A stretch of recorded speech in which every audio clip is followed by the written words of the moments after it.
Toi, dis-lui que le Rédempteur est vivant. Alléluia. Salue-le. Dis-lui que Jésus est vivant. Il est en ces lieux.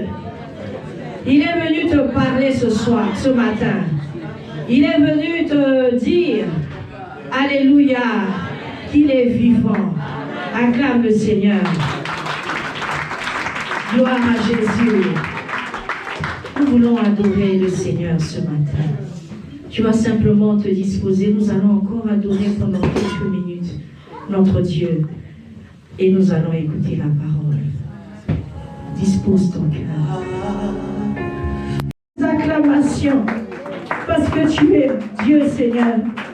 Le Dieu d'amour, c'est toi. Toi qui nous as aimés. Toi qui n'as pas regardé, Seigneur, ô Éternel, à nos vies. Mais tu as dit que j'irai et je vais me mettre à la croix pour eux. Je vais mourir pour eux, pour ce peuple que tu as créé, pour ces hommes que tu as créés. Sois béni, Jésus, ce matin. À toi le règne. Seigneur, à toi la puissance, à toi la grandeur, à toi l'élévation. Seigneur, sois béni ce matin. Prends la place qui te convient. Prends la place qui te revient en ces lieux. Oui, viens régner. Et que tout ce qui n'est pas de toi, Seigneur, libère ce lieu maintenant. Dans le nom de Jésus-Christ, je viens prendre autorité sur tout esprit humain, sur tout esprit qui vient du monde des ténèbres.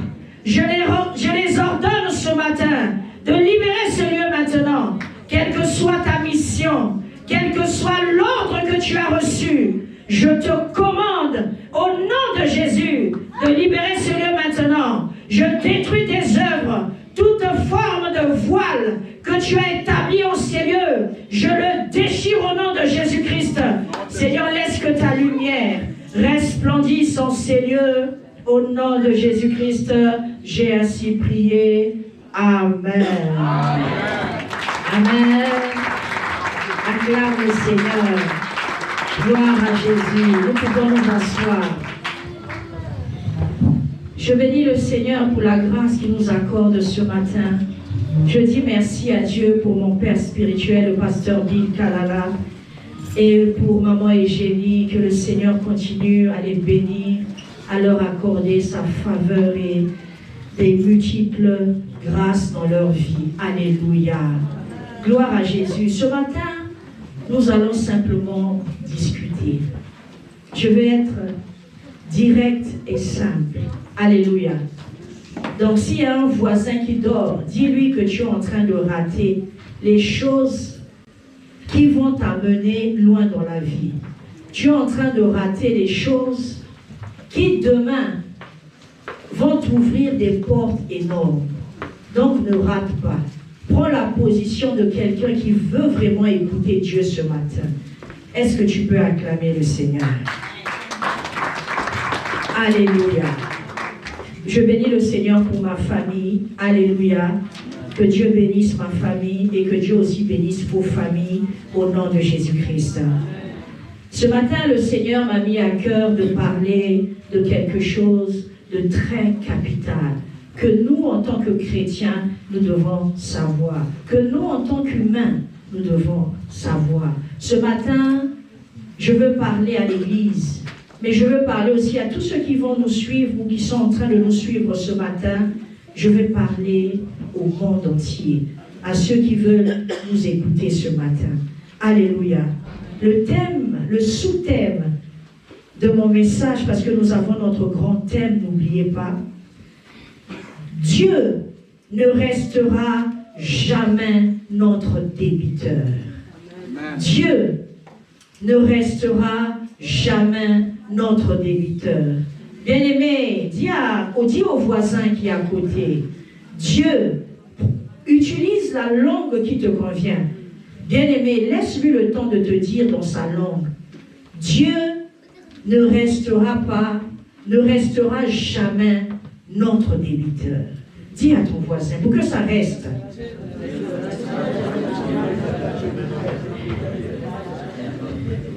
Dieu ne restera jamais. notre débiteur. Le débiteur, c'est celui à qui, c'est celui qui a une dette à rembourser. C'est celui qui doit quelqu'un. Alléluia. Un débiteur a certainement pris des choses qui appartenaient à un créancier. Alléluia. Et il faut qu'il rembourse. Et ce matin, Dieu ne peut pas nous devoir et ne nous devra jamais quelque chose. Alléluia. Dieu ne va pas te devoir. Alléluia. Bien-aimé, ce matin, je veux simplement te dire que Dieu ne va jamais te devoir quelque chose. Nous allons lire la parole de Dieu dans le livre de Luc 7, au verset 1 à 10. C'est notre texte. Nous avons 2 textes de base. Disons 3 textes de base. Donc, Job, on est parti pour Job. Job 41, verset 2. Maman Aimée va nous préparer Job 41, verset 2. Papa Delors va nous lire Luc 7, 1 à 10. Et Maman Hortense nous lira Ésaïe 38, 1 à 8. Bien aimé, nous allons écouter les lectures et nous allons parler, discuter. Ce matin, nous allons simplement discuter.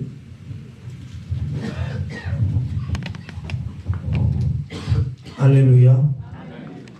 Nous lisons la parole de Dieu dans le livre de Luc 7 et 1 à 10. Après avoir achevé tous ses discours devant le peuple qui l'écoutait, Jésus entra dans Capernaum. Un centenier avait un serviteur auquel il était très attaché et qui se trouvait malade, sur le point de mourir. Ayant entendu parler de Jésus, il lui envoya quelques anciens des Juifs pour le prier de devenir guérir son serviteur. Ils arrivèrent auprès de Jésus et lui adressèrent supplication disant: il mérite que tu lui accordes cela, car il aime notre nation. Et c'est lui qui a bâti notre synagogue. Jésus étant allé avec eux, n'était guère éloigné de la maison. Quand le centenier envoya de ses amis pour lui dire: Seigneur, ne prends pas tant de peine, car je ne suis pas digne que tu entres sous mon toit. C'est aussi cela que je ne me suis pas cru digne d'aller en personne vers toi. Mais dis un mot, et mon serviteur sera guéri. Car moi je suis soumis à des supérieurs, j'ai des soldats sous mes ordres. Et j'ai dit à l'un: va, et il va. À l'autre: viens, et il vient. Et à mon serviteur: fais cela, et il le fait. Lorsque Jésus entendit ces paroles, il admira les centeniers et se tourna vers la foule qui les suivait, et il dit: je vous l'ai dit, même en Israël, je n'ai pas trouvé une aussi grande foi.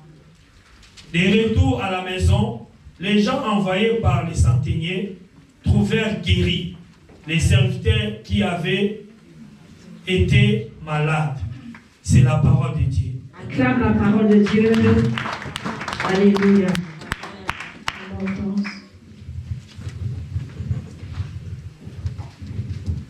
Alléluia, pour de Dieu. Amen. Je lis la parole du Seigneur dans le livre d'Ésaïe 38, du verset 1 à 8, au nom de Jésus. Amen. En ce temps-là, Ézéchias fut malade à la mort. Le prophète Ésaïe, fils d'Amoz, vint auprès de lui et lui dit: ainsi parle l'Éternel, donne tes ordres à ta maison, car tu vas mourir et tu ne vivras plus. Ézéchias tourna son visage contre le mur et fit cette prière à l'Éternel. Ô Éternel, souviens-toi que j'ai marché devant ta face avec fidélité et intégrité de cœur, et que j'ai fait ce qui est bien à tes yeux. Et Ézéchias répondit d'abondantes larmes. Puis la parole de l'Éternel fut adressée à Isaïe en ces mots. Va et dis à Ézéchias, ainsi parle l'Éternel, le Dieu de David, ton père. J'ai entendu ta prière, j'ai vu tes larmes. Voici, j'ajouterai à tes jours 15 années. Je te délivrerai, toi et cette ville, de la main du roi, Assyrie. Je protégerai cette ville, et voici, de la part de l'Éternel, le signe auquel tu connaîtras que l'Éternel accomplira la parole qu'il a prononcée. Verset 8. Je ferai reculer de 10 degrés en arrière, avec le soleil, l'ombre des degrés qui est descendue sur les degrés d'Akaz. Et le soleil recula de 10 degrés sur les degrés où il était descendu. Parole du Seigneur. Amen. Acclame la parole du Seigneur. Alléluia. Maman aimée pour terminer. Alléluia. Je lis la parole de Dieu dans le livre de Job, chapitre 41, verset 2, au nom de Jésus. Amen. De qui suis-je le débiteur? Je le paierai. Sous le soleil, tout m'appartient. Parole du Seigneur. Alors Dieu nous dit ce matin, de qui suis-je le débiteur? Alléluia. Je le payerai. Alléluia. Sous les cieux, tout appartient à l'Éternel. Bien-aimé, ce matin, je vais te parler comme un membre de cette église. Je vais te parler comme une sœur. Je vais te parler comme une maman. Je vais te parler comme une amie. Alléluia. Je ne vais pas aller dans l'exaltation, mais je veux te parler de cœur à cœur. Alors que papa m'avait demandé de prêcher, plusieurs choses se sont passées dans ma vie. Plusieurs événements se sont passés avant que je ne sois debout en ces lieux. J'allais même appeler papa pour lui dire, papa, je ne peux pas. Est-ce que tu peux préparer un message? Mais la voix du Seigneur est venue vers moi pour me dire, ne trouves-tu pas que ce message que tu vas adresser ce matin, tu l'as déjà vécu. Et je voudrais que tu partages à mon peuple certaines vérités. Alléluia. Bien-aimé, sois attentif ce matin. Si ton voisin est en train de te distraire, dis-lui, je ne suis pas venu pour la distraction. Ces choses qu'on va dire ce matin sont capitales pour ma vie. Bien-aimé, il y a des situations dans la vie qui arrivent auxquelles on ne s'attend pas. Les choses dans la vie ne sont pas statiques. Les choses changent. Rien n'est permanent dans la vie. Tu peux commencer dans la joie. Tu peux commencer avec une certaine vie d'aisance. Tu jouissais de ta vie. Tu jouissais de ton mariage. Tu jouissais de ton travail. Mais un temps est arrivé dans ta vie où tout a basculé. La Bible nous parle d'Ézéchias. En commençant au chapitre 38, la Bible nous dit en ce temps-là. C'est comme s'il y avait un autre temps. Avant ce temps dont on nous parle. Alléluia. Amen. Quand nous parcourons la Bible, nous allons voir l'histoire d'Ézéchias. Ézéchias est arrivé à la royauté à 25 ans. Une bonne période, un bon âge, où la plupart des personnes sont censées décoller dans la vie. Alléluia. Ézéchias est arrivé. Il a commencé à faire des choses, la Bible dit, qui étaient agréables aux yeux de l'Éternel. Il a succédé à son père, Achaz. Achaz, son père, avait fait tellement de mauvaises choses. Il avait même fermé la porte de la maison de l'Éternel. Il a fait des abominations en Israël. Il a élevé des autels aux Baals, aux Astartés, aux dieux étrangers. Son père avait fait de mauvaises choses aux yeux de l'Éternel. Alléluia. Il a bâti les autels dans toute la ville. Les autels qui n'étaient pas destinés à Dieu, le Créateur, à Dieu qu'il avait établi comme roi, mais aux dieux étrangers. Mais lorsque son fils est arrivé, alléluia, la Bible nous dit qu'il a fait ce qui était agréable aux yeux de Dieu. Il a commencé à rétablir tout ce que son père avait détruit. Bien-aimé, c'était un temps. Ézéchias a fait des choses. Mais un temps est arrivé. Comme toi et moi, tu as bien commencé. Mais un temps peut arriver où tout bascule. Parce que laisse-moi te dire, tu ne sais pas ce qu'un jour peut enfanter. Alléluia. Aujourd'hui, tu es content. Aujourd'hui, tu es satisfait de ta vie. Mais tu ne sais pas ce que le lendemain peut enfanter. Alléluia. Tu te réjouis aujourd'hui d'avoir un travail, d'avoir de l'argent. Mais tu ne sais pas ce qui peut arriver le jour suivant. La Bible nous parle d'un homme qui avait amassé des biens. Alléluia. Dans Luc 12, 19, cet homme s'est écrié, j'ai amassé tant de biens. Alléluia. Et il dit, mon âme, réjouis-toi. Mon âme, réjouis-toi. Mange et bois et repose-toi. Mais la Bible dit que Dieu dit à cet homme, insensé, ton âme te sera retirée le jour même. Et cet homme est mort. Alléluia. Bien-aimé, tu ne sais pas. Aujourd'hui, tout va bien. Mais il y a des situations qui arrivent. Comme avec Ézéchias. Et comme avec le centenier romain. Tout allait bien. Il avait des soldats sous son commandement. Mais il y a un auquel il était attaché. Ce dernier tomba malade. Le centenier était mal à l'aise. Mais c'est un élément dans mon armée. Mais comment se fait-il qu'il est malade? Il y a des situations qui arrivent que tu ne peux pas maîtriser. Qui te surprennent. Alléluia. Différentes situations arrivent dans la vie. Des situations qui, humainement parlant, tu ne sais pas comment faire. Il n'y a pas de solution. C'est comme les maladies qui arrivent en phase terminale. Les docteurs disent, c'est fini monsieur, c'est fini madame. Nous avons tout essayé pour votre enfant. Nous avons tout fait pour votre père, pour votre mère. Des situations qui arrivent où les hommes sont incapables de t'apporter la solution. La Bible nous parle de la fille de Jairus, le chef de la synagogue.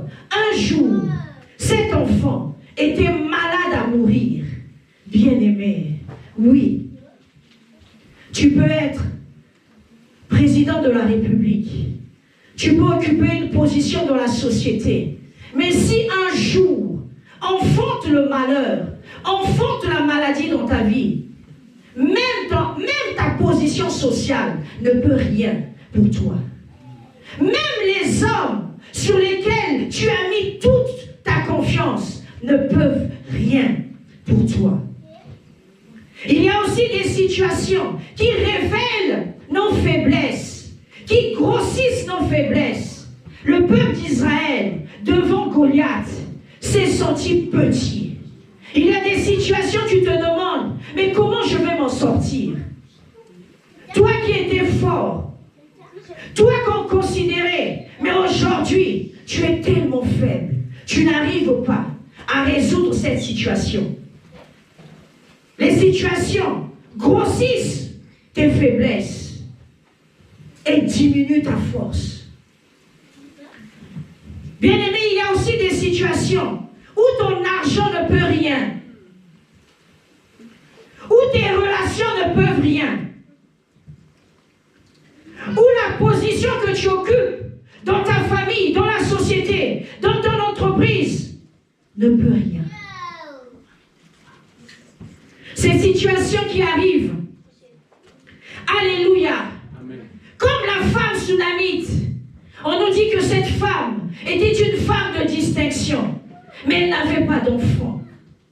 Oui, elle était connue, elle pouvait entrer au palais comme elle voulait, mais la situation, sa position sociale ne pouvait rien pour elle.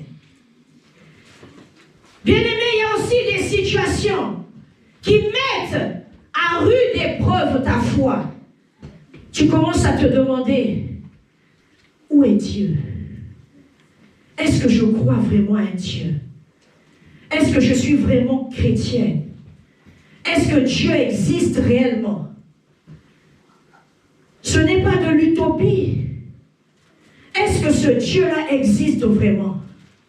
Pierre dans la prison, il a appris que Jacques était mort.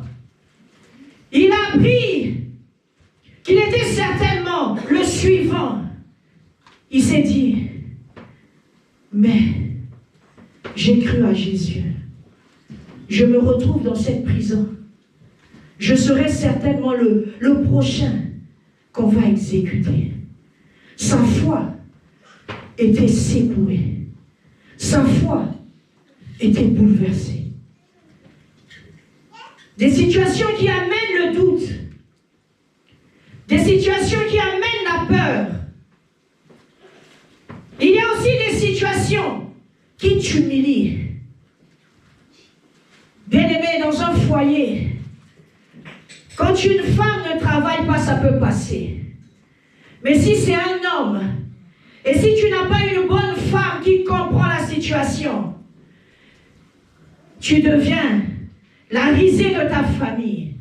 Ta femme t'humilie. Elle entraîne avec elle les enfants. Et tu es humilié. Parce que tu n'as pas de travail.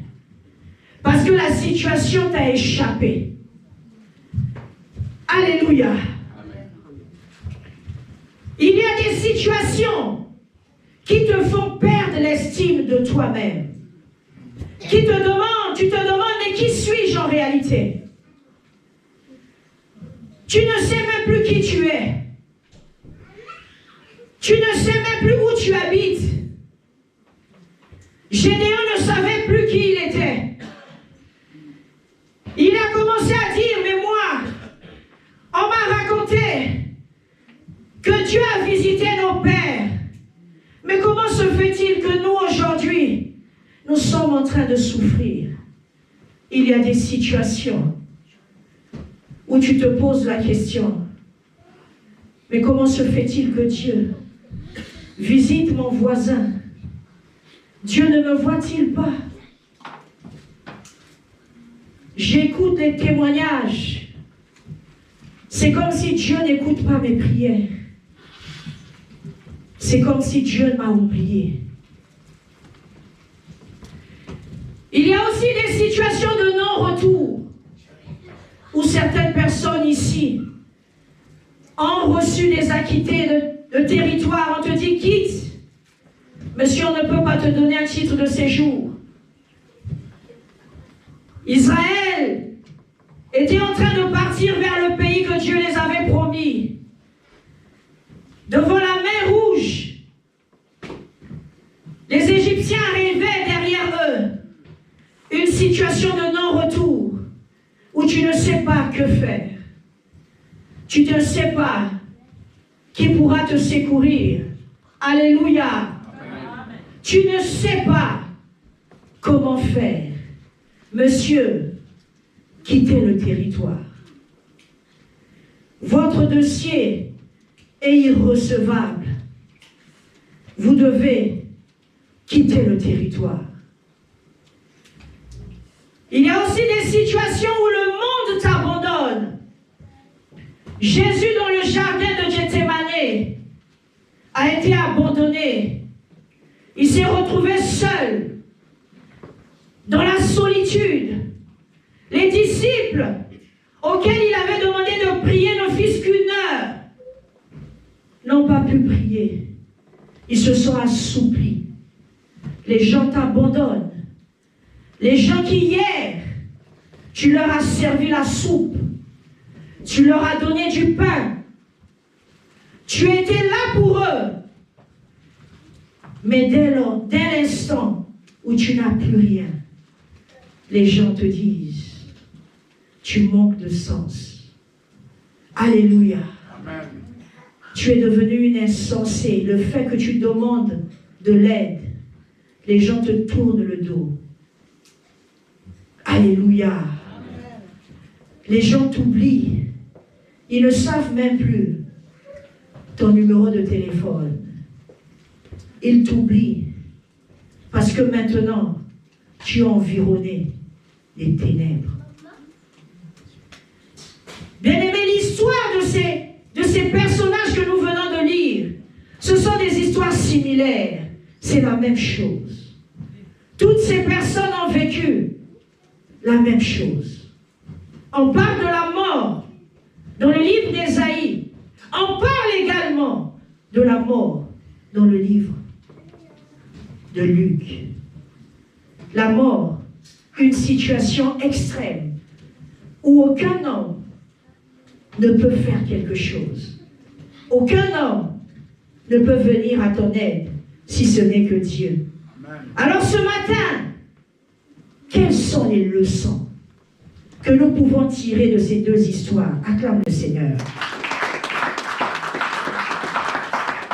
Alléluia. Amen. Quelle est la leçon que tu peux tirer lorsque les choses changent dans ta vie, lorsque les saisons ne sont pas des saisons de gloire, mais les saisons de désolation, comme a dit mon frère, de l'or. Lorsque la désolation arrive dans ta vie, bien-aimé, quand nous lisons l'histoire de ces hommes ont fait quelque chose d'extraordinaire. Pendant que la vie allait mieux pour eux, la Bible dit qu'Ézéchias a bâti, Ézéchias a restauré, Ézéchias a fait des choses extraordinaires. Tout à l'heure, nous avons chanté, Seigneur, souviens-toi de moi. Dieu va se souvenir de toi en quoi? Dieu va se souvenir de toi en quoi? Nous aimons chanter, nous aimons nous exhiber, mais nous devons comprendre ce que l'Éternel attend de nous. Alléluia. Amen. Dieu, souviens-toi de moi. Dieu va se souvenir de toi en quoi? Dans quelques mois, nous allons partir en vacances. Arriver dans le pays où tu vas passer des vacances, tu vas peut-être acheter un objet. Ah, je veux emmener ça. Ça sera un souvenir. Je suis parti au Maroc. Je ramène quelque chose. Cet objet est un souvenir pour toi. Vis-à-vis de Dieu, Dieu va se souvenir de toi en quoi? Quand le bateau chavire, quand les situations sont difficiles, en quoi Dieu va se souvenir de toi? Trois choses qui caractérisent ces hommes. La première des choses, lorsque tout va mal, lorsque ces hommes étaient dans une situation de non-retour, où les hommes ne pouvaient rien pour eux, ils ont tourné leur regard vers l'Éternel.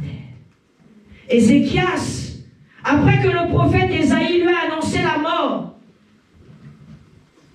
Vous savez, quand vous êtes malade, vous avez besoin de quelqu'un qui vienne vous annoncer, ma soeur, mon frère, tu vas guérir. Mais pas une personne qui viendra te dire, dans quelques jours, ou comme les médecins disent, dans quelques jours tu vas mourir. Prépare déjà ta famille. C'est dur, hein? Prépare déjà. Si tu as des biens, si tu as des choses à dire, dis déjà tes derniers mots. Ézéchias attendait que le prophète vienne lui dire, Dieu m'a dit que tu guériras. Mais non, Dieu lui a dit, va dire à Ézéchias de donner des ordres à sa famille, parce que dans quelques jours, je vais lui retirer le souffle. Bien-aimés, nous ne sommes pas maîtres de notre souffle. Amen. Pendant que Dieu te donne le souffle, il faut savoir l'utiliser. Il faut savoir jouir de cela. Il faut savoir faire des choses qui glorifient Dieu. Amen. Parce que le Créateur peut venir à tout moment te prendre ce souffle et tu ne retourneras plus qu'à la poussière. Ézéchias, en entendant ces paroles, la Bible dit qu'il tourna son visage contre le mur et fit cette prière. Quand tout va mal dans ta vie, vers qui te tourne Dieu? À qui tu t'adresses en premier? Beaucoup de personnes, dès qu'ils ont des problèmes, c'est le téléphone qui va sonner. C'est des histoires qu'ils vont raconter. Alléluia. Ézéchias s'est tourné vers Dieu. Il a commencé à parler à Dieu. La Bible dit, il dit à Dieu, ô Éternel, souviens-toi que j'ai marché devant ta face avec fidélité et intégrité de cœur et que j'ai fait ce qui est bien à tes yeux. Je rappelle à Dieu. Qu'est-ce que tu vas rappeler à Dieu? Qu'est-ce que tu fais pour Dieu pour qu'il se souvienne de toi? Pour qu'il se rappelle de toi? La chanson n'est pas... Les personnes qui l'ont chantée ont été inspirées.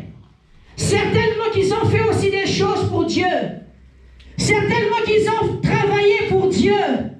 Ils étaient engagés le matin, le soir, dans les séminaires. Et ce jour-là, inspirés par l'Esprit de Dieu, ils ont chanté, Seigneur, souviens-toi. Dieu va se souvenir de toi en quoi? Dieu va se souvenir de moi en quoi?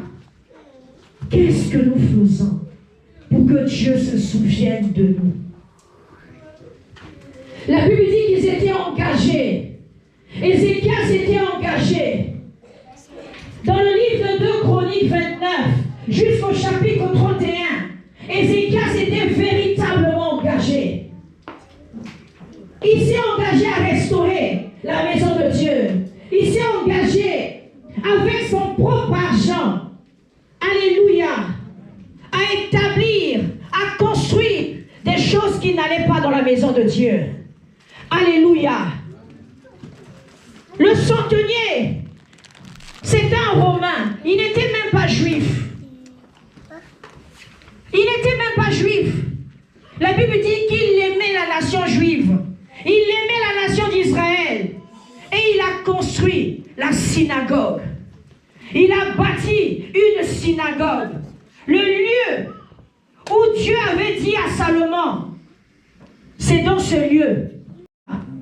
Il mérite que tu viennes prier pour son serviteur qui est malade. Car ce centenier, cet homme, aime notre nation. Et il a bâti la synagogue. Aujourd'hui, que faisons-nous? Mais nous voulons que Dieu nous donne. Bien-aimé, Dieu va te donner quoi? Qu'est-ce que tu lui as donné pour qu'il te donne? Il nous a déjà donné Jésus-Christ. Ce que toi et moi cherchons, Dieu veut aussi. Mais est-ce qu'en retour, tu es engagé pour lui donner aussi? Vous savez, Dieu n'a pas besoin de notre argent. Dieu n'a pas besoin de nos biens. Parce que la Bible dit, nous l'avons lu, sous le ciel, tout lui appartient. Même mes lunettes appartiennent à Dieu. Tout lui appartient.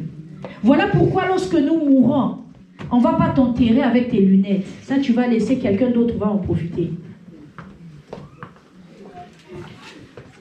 Acclame le Seigneur. Oui, oui. Moi, quand ma mère est décédée, elle avait laissé des habits. Je portais les pannes. Elle est partie sans panne. La semence. L'engagement est une semence. L'engagement peut être matériel. L'engagement peut être financier. L'engagement peut être spirituel. Où est ta semence pour que tu t'attendes à une moisson? Où est ta semence? La Bible dit qu'on moissonne ce que l'on sème. Si tu ne sèmes rien, ne t'attends à rien. Si tu sèmes l'argent, attends-toi aussi à récolter. Amen. Attends-toi aussi à ce que tu as semé. Tu auras peut-être plus que ce que tu as semé. Alléluia. Aujourd'hui, nous les enfants de Dieu, nous avons l'impression que nous enrichissons les pasteurs. Bien-aimé, tu n'enrichis pas un pasteur. Tu n'enrichis pas un homme de Dieu. Celui qui l'a appelé est très riche. Celui qui l'a choisi, établi est très riche. Ce n'est pas ton argent qui va l'enrichir. Ce n'est pas tes biens qui vont l'enrichir. C'est une erreur que tu fais. C'est une erreur que nous faisons. Bien-aimés, quand les temps sont difficiles, les gens t'abandonnent. Les gens t'abandonnent. Alléluia. Mais ce qui restera comme souvenir, c'est ce que tu auras fait. C'est ce que tu vas rappeler à Dieu. Seigneur, souviens-toi de moi. Seigneur, regarde ce que j'ai fait. Ézéchias a dit, regarde ce que j'ai fait. Toi et moi, quel est notre dossier? Pour que Dieu regarde dans ce dossier, qu'il voit que cette femme, que ce monsieur a fait ceci. Bien-aimés, les bâtisseurs de l'œuvre de Dieu ne manquent de rien. Les bâtisseurs de l'œuvre de Dieu, Dieu ne tarde pas à les répandre. Quand Ézéchias a dit à Dieu, souviens-toi, la voix de l'Éternel est arrivée auprès d'Ésaïe pour lui dire, va lui dire, je lui accorde encore 15 ans. Alléluia. Amen. Je lui accorde encore 15 ans. Amen. Toi et moi, nous prions. Ça fait des années. Rien ne va. Tu pries pour la même situation. Change de formule. Change de formule. Alléluia. Amen. Dieu se précipite pour ceux qui bâtissent son œuvre. Dieu protège ceux qui préservent son œuvre. Ceux qui aiment son œuvre. Ceux qui travaillent pour son œuvre. Ceux qui financent son œuvre. Ceux qui ont à cœur son œuvre. David disait, je me couche et je me lève. Je pense à toi. Aujourd'hui, nous n'aimons plus l'Église. Nous aimons les prophéties. Nous aimons les gens qui nous disent, ma soeur, tu iras loin. Ma soeur, Dieu va te bénir. Mais nous n'aimons pas l'engagement. L'engagement peut être financier. L'engagement peut être financier, j'allais dire. L'engagement peut être spirituel. L'engagement peut être matériel et physique. Amen. Alléluia. Amen. En quoi Dieu va se souvenir? Dieu, souviens-toi de mes enfants. Mais quand tu vois les enfants des autres, tu les méprises. C'est tout ce que tu sèmes que tes enfants vont récolter. Qu'est-ce que tu sèmes? Tu méprises. Alléluia. L'engagement est une semence. Quand tu sèmes, attends-toi à récolter. Quand tu sèmes, attends-toi à une moisson. Alléluia. Regarde ton dossier. Que chacun regarde son dossier. Tu as chanté, souviens-toi. Dieu va se souvenir de quoi? Quel est l'objet? Quel est le souvenir que Dieu peut avoir en face de lui pour dire je veux me souvenir de telle personne? Lorsque tu as crié, Dieu va se souvenir de toi en quoi? Je disais que j'allais dire à papa, papa, je ne vais pas prêcher. Dieu m'a dit, parle à mon peuple. Que mon peuple comprenne. Alléluia. Que Dieu ne reste jamais notre débiteur.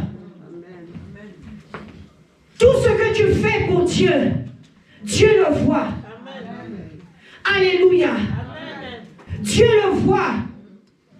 Lorsque tu es dans des situations compliquées, tu peux rappeler à Dieu ces choses.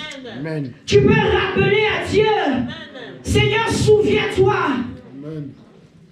du zèle que j'ai déployé dans ta maison. Seigneur, souviens-toi des dîmes et des offrandes que j'ai données. Tu n'enrichis personne ici. Nous n'enrichissons personne. La dîme, c'est une alliance de bénédiction générationnelle. Alléluia. Bien-aimé, j'ai écrit un excellent livre sur la dîme de près de 300 pages. Quand le Seigneur m'a donné cette révélation, alléluia, je l'ai écrit, j'ai écrit, Dieu m'a expliqué, regarde la dîme. La dîme, c'est quelque chose qui existait même avant la loi. Abraham a apporté la dîme pour sceller son alliance avec Melchisédek. Alléluia. Melchisédek a emmené le pain et le vin. Abraham a amené la dîme de tout. Abraham a donné la dîme de tout. Pour dire, j'entre en alliance avec toi. Quand tu donnes la dîme, tu entres en alliance avec Dieu. Pour toi-même, ainsi que pour tes enfants. C'est une bénédiction générationnelle. Alléluia. Même dans la manne, Dieu explique la dîme. Dans ce livre, alléluia, j'explique beaucoup de choses. Peut-être que je n'aurai pas le temps de dire ici. Mais en résumé, ne commets pas la bêtise de croire que tu enrichis quelqu'un quand tu viens donner à Dieu. Tu es en train de remplir ton dossier. Tu remplis ton dossier. Parce que je t'ai dit, quand les situations arrivent, c'est ça que tu vas rappeler à Dieu. Les hommes peuvent oublier le bien que tu leur fais.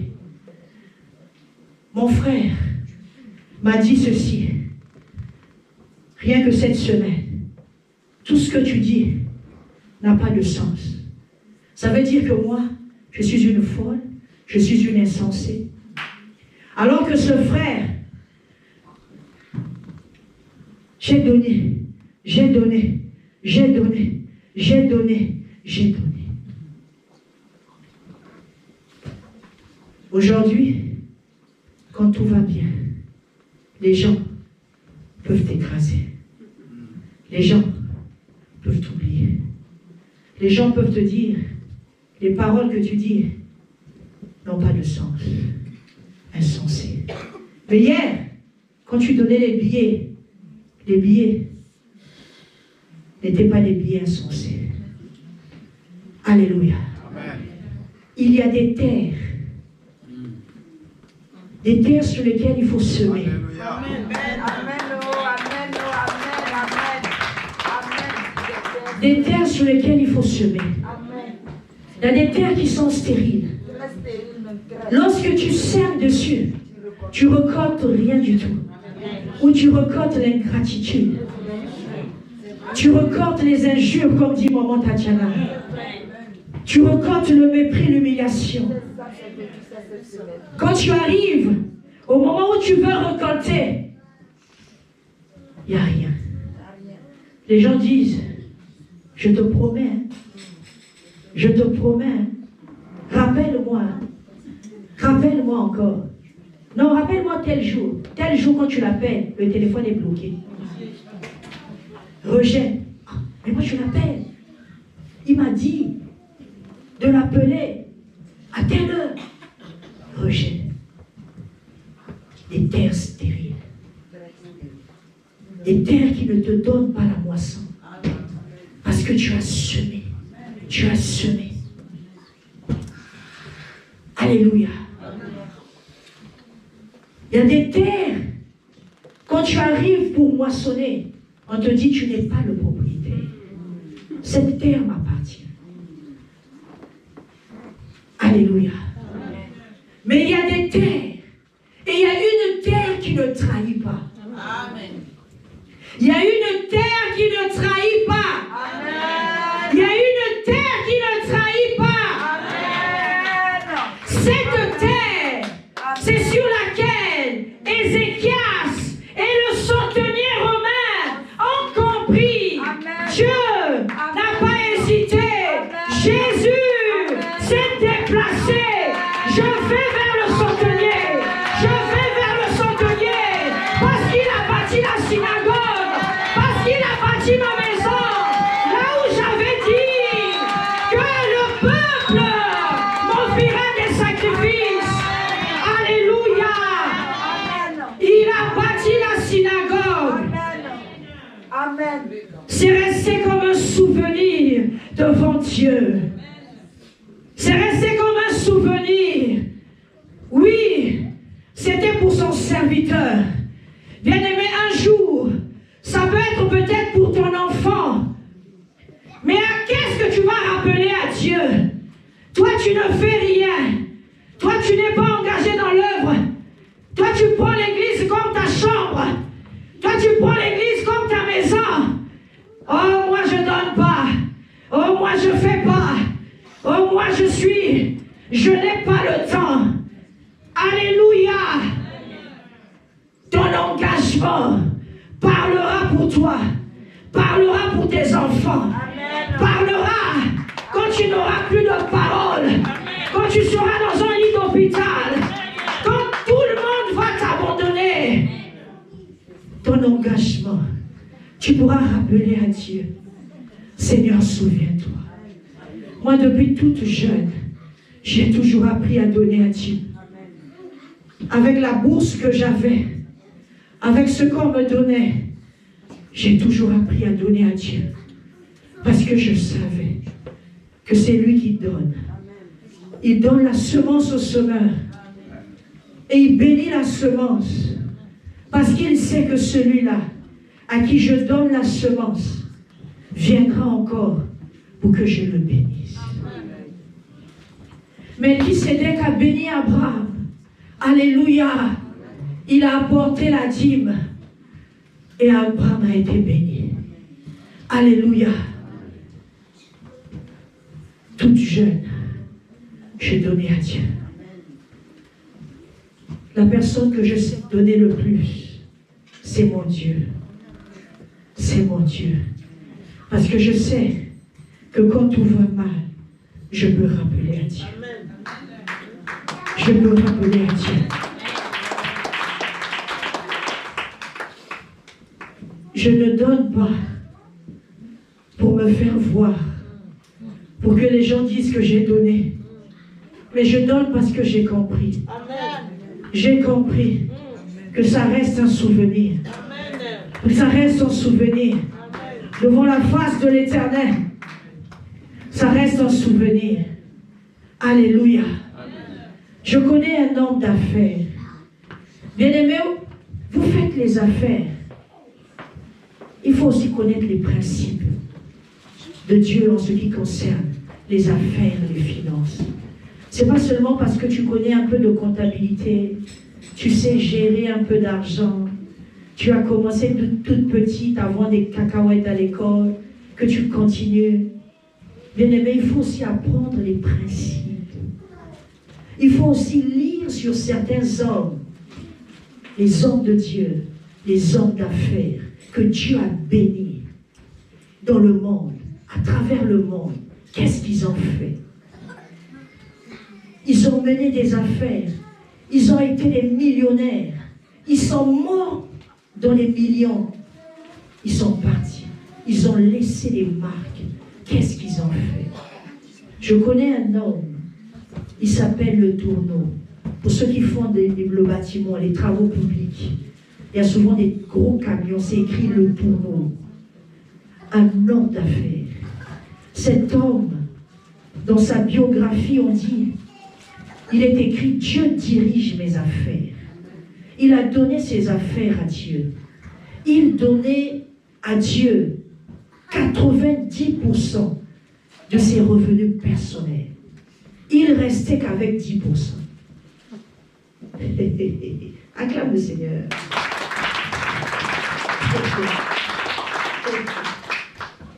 Il donnait parce qu'il avait compris. Millionnaire dans les années 1885. Millionnaire. Dieu l'a béni. Aujourd'hui, il y a des écoles bibliques. Aujourd'hui, il y a des gros camions qui font les routes qui portent son nom. Parce qu'il a dit, Dieu dirige mes affaires. Dieu, j'ai établi une alliance avec toi. Une alliance financière. Il y a un certain moment dans ma vie, je vais te donner un petit témoignage, je ne veux pas tout ouvrir. J'avais dit à Dieu, Seigneur, le travail que je suis en train de faire, c'est toi qui me l'as donné. Je me suis engagé avec Dieu. Je donnais ma dîme et je donnais la moitié de mon salaire. Hein? Imagine un peu. Bien-aimé, j'ai donné ça, je cache le nombre d'années, pendant longtemps. Bien-aimé, les bâtisseurs, il ne faut pas jouer avec les bâtisseurs. Si tu viens combattre un bâtisseur, c'est celui qui est derrière lui que tu combats. Acclame le Seigneur. Tout ce que tu cherches dans la vie, établis une alliance avec Dieu. Établis une alliance avec Dieu. Dieu qui t'a donné le travail, Dieu qui t'a donné ceci, tout ce qu'il attend, c'est que tu viennes vers lui. Seigneur, tout t'appartient. Nous croyons aujourd'hui, oui, Dieu m'a donné le travail, comme cet homme. Je mange, je bois, je m'achète la belle chaussure. Tout ça là, c'est bien. Mais Dieu dit insensé que tu es. Ce que Dieu attend. Dieu, quand il nous donne quelque chose, il veut que nous puissions l'utiliser pour sa gloire. Utilise ce que tu as pour la gloire de Dieu. Utilise ton argent pour la gloire de Dieu. Parce que laisse-moi te dire, je veux finir. Le jour où le monde va t'abandonner, le jour où les difficultés vont se pointer à ta porte, le jour où la mort va se pointer à ta porte, tu peux rappeler à Dieu. Seigneur, souviens-toi. Seigneur, rappelle-toi. Seigneur, souviens-toi.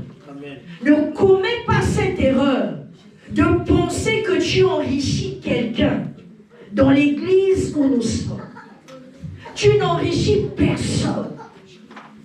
Même ceux qui sont riches dans le monde, c'est Dieu qui les a enrichis.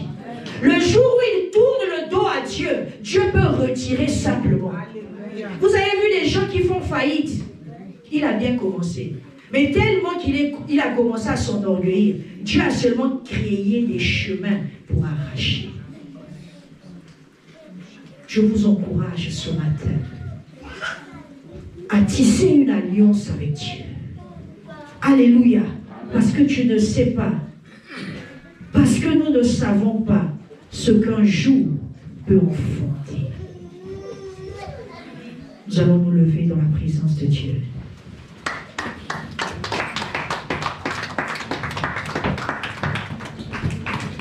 Tu vas commencer à réaliser toutes ces paroles que tu as entendues ce matin. Et peut-être que tu as cru que tu enrichissais quelqu'un. Tu as cru que les choses allaient se faire par elles-mêmes, mais tu as oublié que Dieu, il faut aussi le marquer. Dieu aussi, il faut laisser un souvenir. Parce que Dieu veut se souvenir de nous par quelque chose. Non pas seulement à travers la croix, mais aussi l'amour que nous pouvons avoir pour lui et pour son œuvre. Parle à Dieu maintenant. Parle à Dieu maintenant. Si peut-être que tu avais abandonné, tu ne donnais plus tes offrandes, croyant que tu enrichissais quelqu'un, croyant que tu enrichissais l'homme de Dieu, tu as abandonné. Mais Dieu est un Dieu qui ne restera jamais notre débiteur. Il ne restera jamais notre débiteur. Dieu ne peut pas oublier tes sacrifices. Non, ce n'est pas ce Dieu-là. Il ne peut pas oublier. Commence à rappeler à Dieu. Peut-être que tu traverses une situation difficile. Rappelle à Dieu l'engagement. Rappelle à Dieu les sacrifices que tu as faits. Rappelle à Dieu. Rappelle à Dieu. Rappelle-lui.